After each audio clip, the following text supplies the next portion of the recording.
नमस्कार, स्वागत है आप सभी का। इंडिया पब्लिक खबर देख रहे हैं आप। मैं हूं आपके साथ गौरी। वक्फ संशोधन अधिनियम कानून पश्चिम बंगाल में अलग राह पर चलता दिख रहा है और इस बिल को लेकर छिड़ा घमासान और विरोध अब हिंसक होता जा रहा है। इस बिल के खिलाफ पहले जहां सड़कों पर विरोध हो रहा था, वहीं अब ये प्रदर्शन सुनियोजित तरीके से उग्रता की ओर बढ़ रहा है और हिंसक प्रदर्शन के साथ साथ आम जनता की गाड़ियों को आग के हवाले किया जा रहा है। पश्चिम बंगाल की सरकार और प्रशासन तमाशबीन बना हुआ है। हालांकि कुछ जगहों पर पुलिस के ऊपर भी पथराव की सूचनाएं आई हैं। दरअसल देश में वक्फ संशोधन कानून के खिलाफ कई जगहों पर विरोध है, आक्रोश है। कोई सुप्रीम कोर्ट में याचिका दाखिल कर रहा है तो कोई सड़कों पर बिल के खिलाफ प्रदर्शन। सवाल यह है कि जब लोगों को शांतिपूर्ण प्रदर्शन करने और अपना विरोध दर्ज कराने की अनुमति है, तो हिंसा कहां और कैसे हो रही है। असल में अभी 2 दिन पहले ही बंगाल के मुर्शिदाबाद में प्रदर्शन के दरमियान कुछ उग्रवादियों ने अपना आपा खो दिया था और पुलिस पर पथराव किया था। साथ ही गाड़ियों में आग लगाने जैसी हिंसक वारदातों को अंजाम दिया। लेकिन अब एक बार फिर मुर्शिदाबाद में ही बेकाबू विरोधियों की भीड़ ने आगजनी की, पत्थर बरसाए और लगभग 10 पुलिसकर्मी यहां पर घायल हो गए। इस हिंसा के बाद यहां के स्थानीय लोग दहशत में हैं और कानून व्यवस्था को लेकर सीएम ममता पर सवाल खड़े कर रहे हैं। ममता बनर्जी, जो बंगाल की सीएम है, वो इस हिंसा को लेकर चुप है और खुले मंच से जानबूझकर ऐसे बयान दे रही हैं जो किसी को भी प्रदर्शन विरोध के लिए उत्तेजित करे। देश में वक्फ संशोधन कानून के खिलाफ अलग अलग राज्यों में प्रदर्शन चल रहा है। 8 अप्रैल को बंगाल के मुर्शिदाबाद में भी प्रदर्शन चल रहा होता है, जो अचानक उग्र होता है। इसके बाद प्रदर्शन कर रहे लोग पुलिस पर पथराव करने लगते हैं। यही नहीं, पुलिस की और इलाके में खड़ी गाड़ियों को आग लगा देते हैं। इस हिंसा के बाद बंगाल की सीएम चौंकाने वाला बयान देती हैं, जो हिंसा के दूसरे दिन 9 अप्रैल को होता है। लोगों को संबोधित करते हुए ममता कहती हैं, मैं जानती हूं कि वक्फ कानून बनने से आप निराश हैं, मगर भरोसा रखें, बंगाल में ऐसा कुछ नहीं होगा जिससे कोई बांट कर राज कर सके। बांग्लादेश की स्थिति देखिए, वक्फ संशोधन विधेयक को अभी पास नहीं किया जाना चाहिए था। यहाँ ममता बनर्जी की बातों से साफ था कि वो ये कहना चाह रही हैं कि वो बंगाल में इस कानून को लागू नहीं करेंगी। यही नहीं, ममता बनर्जी ने इस दरमियान एक और चौंकाने वाला बयान दिया। ये बयान उन्होंने मुर्शिदाबाद में हुई हिंसा की ओर इशारा करते हुए कहा, बांग्लादेश से सटे सीमावर्ती इलाके की स्थिति देखिए, बंगाल में 33% अल्पसंख्यक हैं, मैं उनके साथ क्या करूं। ममता के पास फिलहाल 33% का ये आंकड़ा कैसे पहुंचा, यानी कि उनका सोर्स ऑफ इंफॉर्मेशन क्या है, इसको लेकर उन पर तमाम सवालिया निशान खड़े हुए हैं। खैर, ममता ने यह भी कहा कि बंगाल में कानून नहीं चलेगा, तो उसको लेकर आपको जानकारी दे दें कि इस मामले में भारत का संविधान क्या कहता है। संविधान के अनुच्छेद 245 और 246 के तहत संसद को कानून बनाने का अधिकार है।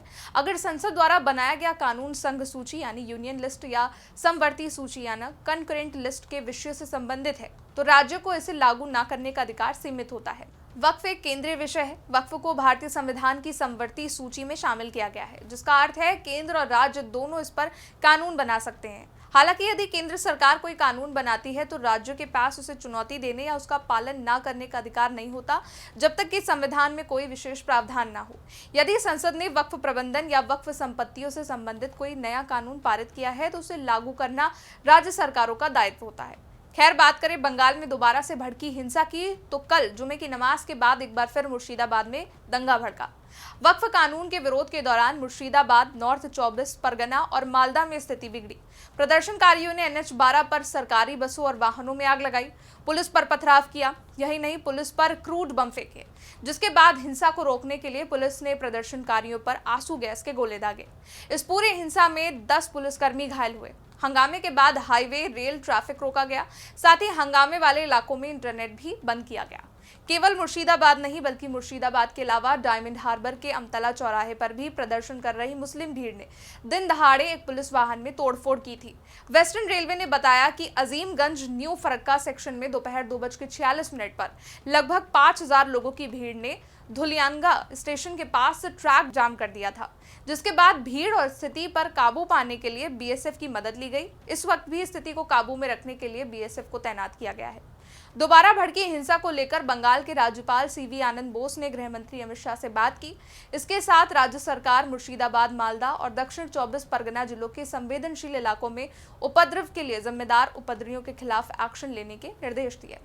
इसके अलावा राजभवन से एक वीडियो भी जारी किया गया है, जहां राज्यपाल कह रहे हैं, सार्वजनिक व्यवस्था को बाधित नहीं किया जा सकता और विरोध के नाम पर लोगों के जीवन से छेड़छाड़ नहीं की जा सकती। उन उपद्रवियों के खिलाफ कड़ी कार्रवाई की जाएगी जो ये सोचते हैं कि वो कानून को अपने हाथ में ले सकते हैं। वहीं अब बंगाल की सीएम ममता दीदी पर तमाम सवाल उठ रहे हैं। ये सवाल न केवल हिंसा के लिए बल्कि उनके द्वारा दिए गए बयानों को लेकर भी हैं। चाहे वक्फ संशोधन बिल का मामला हो या अन्य मामले। ममता दीदी केंद्र सरकार द्वारा किए गए किसी भी फैसले या पिछले कुछ वर्षों में संसद द्वारा पारित किए गए किसी भी कानून को लागू नहीं करने का संकल्प लेती हैं। इस मामले को लेकर अब भाजपा नेता ममता बनर्जी के ऊपर आक्रामक हो गए हैं। नेता प्रतिपक्ष शुवेंदु अधिकारी ने कहा कि विरोध करना सबका अधिकार है, लेकिन ये हिंसक तरीका बिल्कुल गलत है।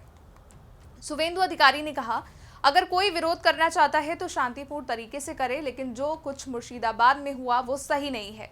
बंगाल में तुष्टीकरण की राजनीति के कारण जंगल राज बन गया है। यहाँ पुलिस कार्रवाई नहीं करती, जबकि दूसरे राज्यों में कानून के तहत सख्त कदम उठाए जाते हैं। कुछ लोग बंगाल में माहौल बिगाड़ने की कोशिश कर रहे हैं, क्योंकि उन्हें दूसरे राज्यों में ऐसा करने का मौका नहीं मिल रहा।